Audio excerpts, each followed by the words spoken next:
Doctor ইউনূসকে একটা জিনিস আমি বলতে চাই যে ডক্টর ইউনূস কেন জুন পর্যন্ত যেতে চান আমরা এখনো ক্লিয়ার না। উনি ডিসেম্বর পর্যন্ত যেতে পারবেন কি আমার সন্দেহ আছে। যদিও মুস্তাফিজ বলছে, আমি মনে করি যে উনি সাধারণত বেশিরভাগ সমস্যা এখনো সমাধান হয় নাই। আমি তেমন কোনো ভবিষ্যৎ মানে এই নেক্সট 1-2 বছরে কোনো দেখি না। জামাতেরও সেভাবে দেখি না। সো বিএনপি একেবারেই আপনি বলতে পারেন একটা ওভারওয়েলমিং ফেভারিট এই অবস্থা।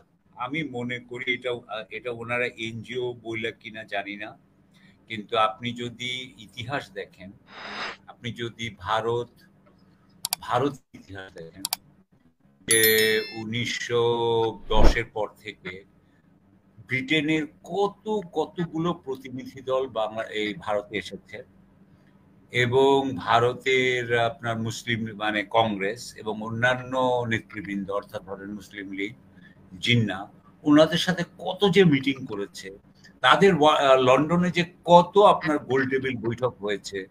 অর্থাৎ আমি যেটা বলতে চাচ্ছি যে কোনো একটা সংস্কার করতে হলে যেই ধরনের পার্সোনাল ইনভলভমেন্ট লাগে, যতটা ব্যক্তিগতভাবে সম্পৃক্ত হতে হয়, কয়েকটা ইস্যু নিয়ে কাজ করতে হয়, 5টা বা 7টা ইস্যু নিয়ে কাজ করতে হয়, বেশি ইস্যু নিয়ে কাজ করতে হয় না, বড় বড় ইস্যু নিয়ে। এটা তো উনি করেন নাই। সুতরাং আমার কাছে মনে হয়েছে ওনার কাছে সংস্কারটা একটা exercise rather than a political, অথবা একটা এনজিও স্টাইলের কাজ, যেটা এখনো আপনি ভালো করে জানেন, আমরা সবাই জানি যে এখনো কিন্তু কোনো ফলাফল দেয়নি। আমি আশা করি এটা ভবিষ্যতে ফলাফল দিবে। ওনারা নাকি জুনে বা জুলাইয়ের মধ্যে ওনারা কমপ্লিট করবেন ওনাদের রিপোর্ট। কিন্তু এখন তো ওনারা এটাও বলছেন যে ওনারা আসলে বিএনপিকে ওনারা লজ্জা দেওয়া ছাড়া ওনাদের কিছু করার নাই, ওনাদের এর থেকে বেশি কিছু করার নাই। অর্থাৎ সংস্কারের পক্ষে যে একটা মানে পাবলিক ওপিনিয়ন তৈরি করা, জনসমর্থন তৈরি করা, এটাও কিন্তু এই সরকার করতে পারে নাই। যদি করতে পারতো তাহলে কিন্তু বিএনপি না বলতে কিন্তু সাবধান হয়ে যেত। কিন্তু এখন যদি বিএনপি, আমার যেটা মনে হচ্ছে যে বিএনপি অনেক কিছুতেই না বলবে। সো আমি আর এই ইয়েতে বলতে চাই যে এই সরকার তবে হ্যাঁ বলেন, শেষ করেন, আপনি শেষ করেন। তবে ডক্টর ইউনূসকে একটা জিনিস আমি বলতে চাই যে ডক্টর ইউনূস কেন জুন পর্যন্ত যেতে চান আমরা এখনো ক্লিয়ার না। উনি ডিসেম্বর পর্যন্ত যেতে পারবেন কি আমার সন্দেহ আছে। যদিও মুস্তাফিজ বলছে, আমি মনে করি যে উনি সাধারণত বেশিরভাগ সমস্যা এখনো সমাধান হয় নাই। উনি যে বলেন যে উনি জনগণের জন্য আসছেন, ওনার প্রথম অগ্রাধিকার যেটা ছিল, প্রথম অগ্রাধিকার উনি বলেছিলেন সেটা হচ্ছে আহতদের চিকিৎসার ব্যবস্থা করা। সেটাই কিন্তু উনি করতে পারেন নাই, এবং এইটা আমি মনে করি এক ধরনের অমার্জনীয় অপরাধ।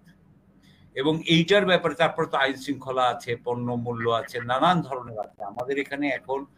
গতকালকে একজনকে দেখলাম, আপনারা তো দুজনেই বিদেশে আছেন, একজন লিখেছে ওই ফেসবুকে পরিচিত যে নিউ মার্কেট থেকে মিরপুর 10-এ আসতে, বা 10 না বোধহয় 2-এ আসতে, 2 না 1-এ আসতে তার লেগেছে 4.5 ঘন্টা। সো এগুলো কিন্তু মানুষের উপরে এফেক্ট করে আর কি। হ্যাঁ, সো উনি যে বলছেন যে উনি জুন পর্যন্ত থাকবেন, আমার একটা কথা বলার আছে যে উনি যে ধরনের একটা টেকনোক্রেটিক বা ব্যুরোক্রেটিক সরকার চালাচ্ছেন, যেটা জনগণের এক্সপেকটেশন মিট করতে পারছে না, সেইটা উনি জুন পর্যন্ত এইভাবে চালায় যাবেন বলে আমি মনে করি না। তার আগে উনি সিরিয়াস ক্রাইসিসে পড়বেন বলে আমি মনে করি না, নাই, এমনকি জামাতেরও নেই। আমি যা বুঝি এবং বিএনপি নিজেকে যেভাবে প্লেস করছে, মানে যেভাবে নিজেকে পজিশন করেছে, তাতে আওয়ামী লীগের একটা বিরাট ভোট কিন্তু বিএনপির পক্ষে আসবে এবার। এবং আমি মনে করি যে বিএনপির সাথে এটা আমার ব্যক্তিগত মতামত, আমি এখানে কোনো বৈজ্ঞানিক কোনো আমার কাছে জড়িত নাই, যে আমি যা বুঝতেছি যে যত দিন যাচ্ছে এনসিপি নিজেকে আরো প্রান্তিক বা মার্জিনালাইজ করে ফেলতেছে।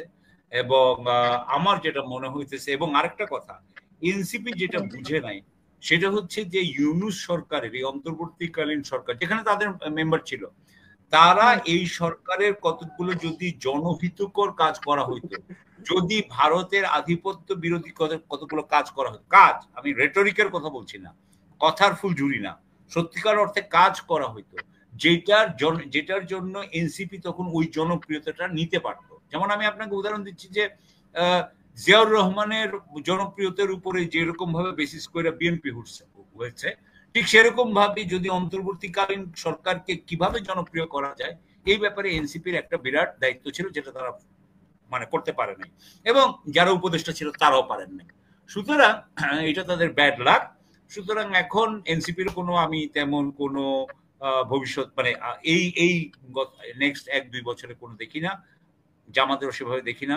সো বিএনপি একেবারেই আপনি বলতে পারেন একটা ওভারওয়েলমিং ফেভারিট এই অবস্থা। পক্ষ থেকে জনাব তারেক রহমানকে জিজ্ঞাসা করতে চাই যে উনার যারা যারা কমিটি মেম্বার থাকবে নেক্সট 5 বছর, এবং উনার যারা যারা পাওয়ারে থাকবে, উনাদেরকে কত টাকা দিলে উনারা সন্তুষ্ট হবে? আচ্ছা, আমি ঠিকমতো শুনতে পাচ্ছি। সাবিজ ভাই কি শুনতে পাচ্ছেন ওনাকে? সাকিব আলী ভাই ওনারা, আচ্ছা আমার কথা শুনতে পাচ্ছেন? এখন আমি একটু বলি যে আমি যেটা বলতে চাচ্ছি যে উনার যত কমিটি মেম্বার আছে হবে, এবং ওনার যত পাওয়ার মানে বুঝেন না, যত চেম্বার, ইউনিয়ন পরিষদ মেম্বার, ইউপি চেয়ারম্যান, বিভাগীয় চেয়ারম্যান, হোয়াটএভার, সবার কত টাকা লাগবে যাতে উনারা সন্তুষ্ট হন, বাংলাদেশের ইকোনমিটা ভালো করে চলতে পারে, তাতে আমরা যাতে ভালো করে এইখানে ব্যবসা বাণিজ্য কার্যকর হয়। কারণ আমি ওইটাই বলতে চাই যে খালেদা জিয়া বলছেন গণতন্ত্র ব্যাহত হচ্ছে, উনি বলতেছেন রোড ম্যাপ হচ্ছে না, সবাই উনারা খুবই আমি কোনো অসুবিধা নাই, আমি চাই যে বিএনপির হাতে এটা যাক। বাট আমি খালি একটা জিনিসই বলতে চাই, টাকা দেওয়াটাও বড় কথা না কিন্তু, জানেন এই গণতন্ত্রটাকে ঠিক করা খুব দরকার ছিল, এবং এটা যদি এটা টাকা পয়সা দিতেও এই জনগণ কিন্তু রাজি আছে।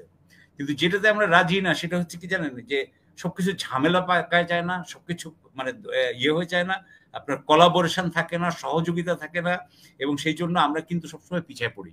সো এই জন্য এবারে বলতে চাই যে আমি সেদিন ভাবতেছিলাম যে এক একজন এমপিকে জিজ্ঞেস করা উচিত যে আপনাদের বছরে কত টাকা দরকার, যাহলে আপনারা খুশি হন। এই অনেস্ট আলাপটা আমরা করতে পারি। এটুকু বলে এখন এটুকু বলেই শেষ করি। Thank you.